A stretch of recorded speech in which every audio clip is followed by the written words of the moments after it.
हमारे सूर्यमंडल में red planet Mars के पार और सबसे बड़े गैसो जायंट जुपिटर के भी उस पार सूर्यमंडल का सबसे खूबसूरत दिखने वाला ग्रह विराजमान है और सोलर सिस्टम के इस आइकॉनिक वर्ल्ड का नाम है द प्लेनेट सैटर्न। दोस्तों ये ग्रह अपने खूबसूरत रिंग्स के कारण पृथ्वी के बाद सबसे ज्यादा रिकॉग्नाइज प्लेनेट है। और दोस्तों चलिए अब हम वो करते हैं जो हर बार करते आए हैं और जाते हैं सोलर सिस्टम के इस खूबसूरत ग्रह के भीतर और आपको बताते हैं कि आखिर सैटर्न के अंदर क्या है।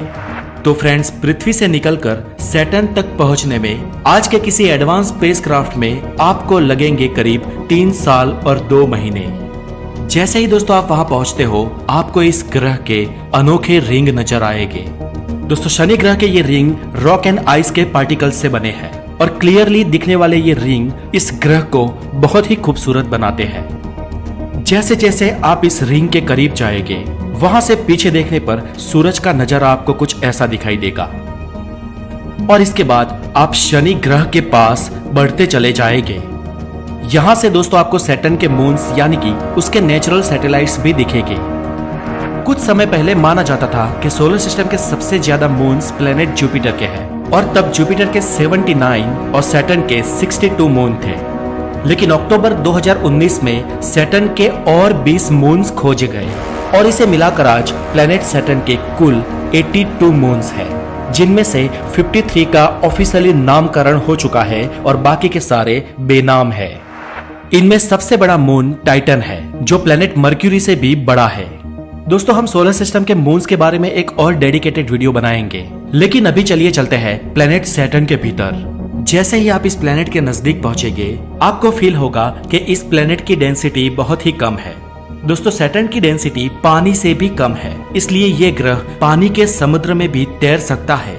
और भीतर जाकर आपको ये भी महसूस होगा कि इस ग्रह की बनावट थोड़ी प्लेनेट जुपिटर के जैसे भी है। ये प्लेनेट भी मेनली हाइड्रोजन और हीलियम से बना है। क्योंकि ये एक गैसो प्लेनेट है इसलिए इसका सबसे ज्यादा भाग हमें दिखने वाले गैस हाइड्रोजन और हीलियम का नहीं है, बल्कि इसका ज्यादातर हिस्सा उस लिक्विड हाइड्रोजन और हीलियम का है जो इसकी गहराइयों में जमा है। माना जाता है कि सैटर्न की कोर भी जुपिटर की तरह रॉकी है जो आयरन और निकल से बनी हो सकती है। अब दोस्तों जैसे जैसे आप इस प्लेनेट के अंदर जाओगे आप ये देखोगे कि जुपिटर की तरह सैटर्न की भी कोई जमीन नहीं है, इसलिए हम यहाँ पर भी पाँव नहीं रख सकते हैं। इस ग्रह की और गहराइयों में जाने पर एक के बाद एक बादलों की परत आपको आती जाती हुई दिखाई देगी और इस जगह पर तापमान बेहद ही कम होगा। प्लेनेट सैटर्न का बाहरी आम टेम्परेचर जुपिटर से भी कम है क्योंकि ये सूरज से करीब 1 अरब 48 करोड़ किलोमीटर दूर है और यहाँ का टेम्परेचर करीब -170 डिग्री सेल्सियस तक रहता है।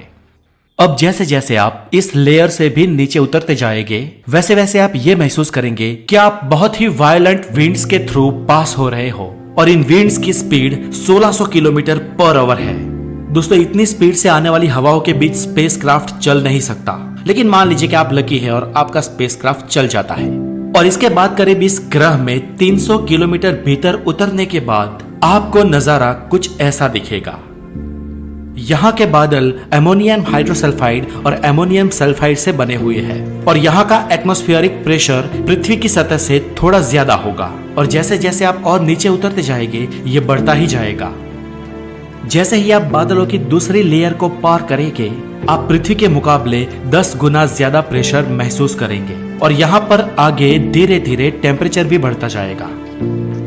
दोस्तों यहाँ से और नीचे उतरने के बाद आपको पानी के भरे बादल दिखाई देंगे जैसे हमारी पृथ्वी पे होते हैं। आप इन बादलों के बीच से आगे बढ़ रहे होंगे और यहाँ पे आप कई सारी मनमोहक चीजें देखेंगे जैसे कि यहाँ पर होने वाली बारिश, बिजली का कड़कना और ये घुमरारे बादल।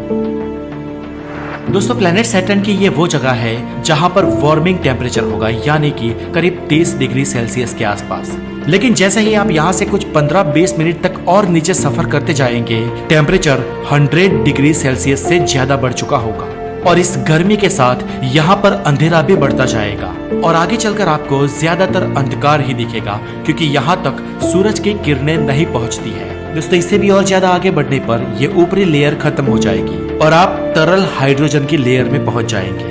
यहाँ पर हाइड्रोजन लिक्विड मेटालिक फॉर्म में मौजूद होगी।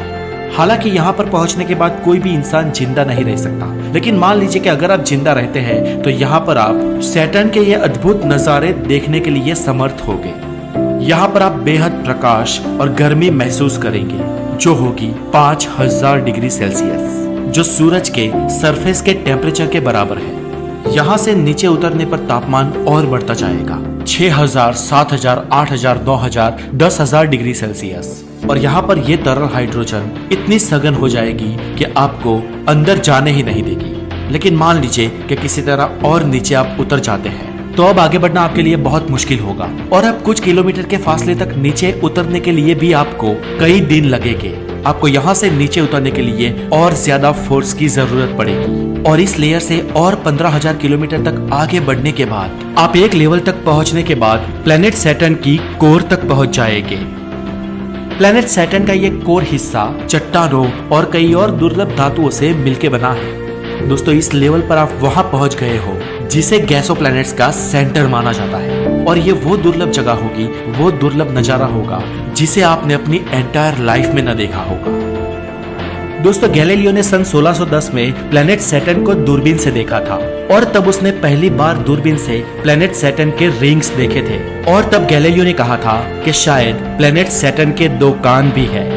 पर फ्रेंड्स, क्या आपको पता है आप लोग आज के जमाने में गैलीलियो से भी ज्यादा नसीब वाले हो, क्योंकि जो गैलीलियो भी नहीं जानता था वो आप इस ग्रह के बारे में टेक्नोलॉजी के माध्यम से आज जान गए हो।